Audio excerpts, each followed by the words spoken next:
Good morning. This is TK Kuegler with Wasabi Venture Stables. I'm going to talk today about a question that we get asked often in our group. And I think it's a question that even knowledgeable horse racing fans and handicappers ask all the time and don't really understand the inner workings. And that topic is how a jockey is chosen to put on a particular horse. So the first thing to understand is that jockeys are independent agents. They are completely free agents. If you think about it in the sports world, imagine a football player, an NFL player, or an NBA player who every single week is a free agent, and they can pick and choose which team they want to run on. And which team they want to play for. That's what you have when you're dealing with a jockey. The jockey is, especially in North America, is not legally bound. They're not under contract to any racing stable or any trainer.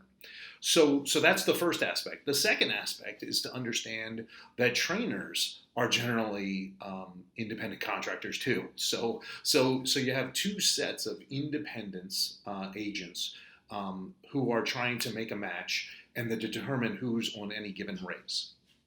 So the way the process works is that on entry day, and we've done videos and talked about entries, but on entry day, when it's time to enter a horse, the trainer will generally call a agent and verify with a jockey's agent, and just like other sports individuals, they have agents, and will say, hey, I'm getting ready to name horse X for the race on Saturday, and would your jockey be willing to ride?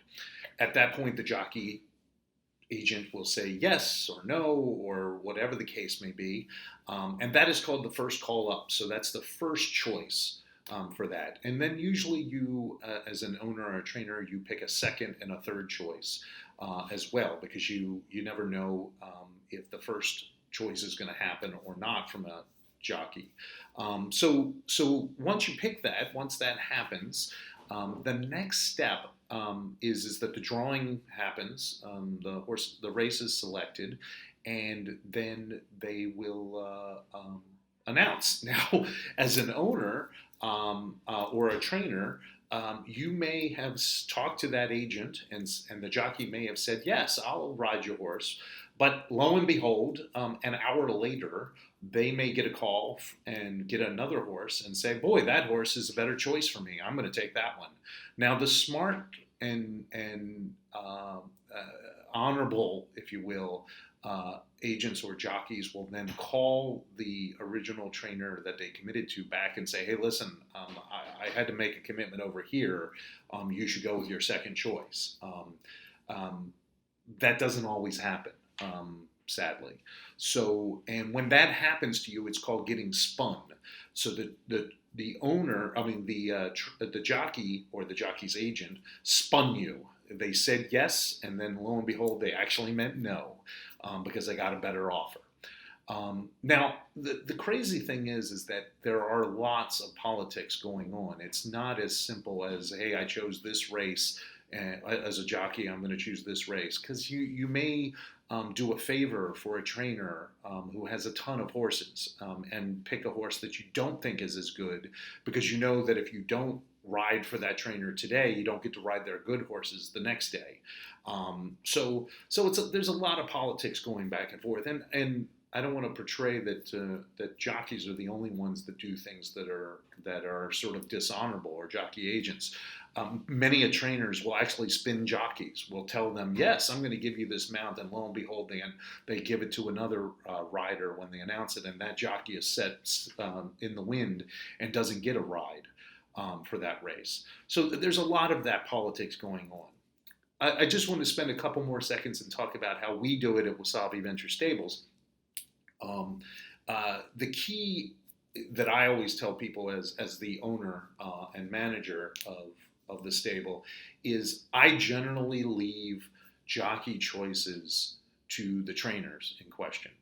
We hire the trainers, we're paying them to manage the situation on a day-to-day basis. It's their job to pick the right jockey to ride in the right race. Now, sometimes it'll be a collaborative discussion with that trainer, but generally speaking, I stay out of it. I don't get involved in the weeds of, hey, I want this jockey or I want that jockey. Occasionally, I'll give feedback or thoughts to the trainer, but most of the time I leave the final decision to the trainer.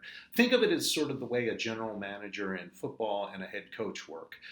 It's not my job as the general manager to determine if who the left tackle is supposed to be this week. That should fall to the coach and the coaching staff. That's the same way I look at it with jockeys. So hopefully you found this interesting. Understand the key aspect is really no one is beholden to anyone. So when you think you see a trend, sometimes there's a lot of inner workings going on and politics. And you'll often hear, handicappers on TV or in the print saying, well, jockey X chose this horse over that horse. Well, sometimes they chose horse X over horse Y more because of what's going to happen in the next race than what happens in this race. So you really got to look at the whole picture and have a full, complete understanding when you try to make those handicapping decisions. I hope this was helpful. Enjoy your day.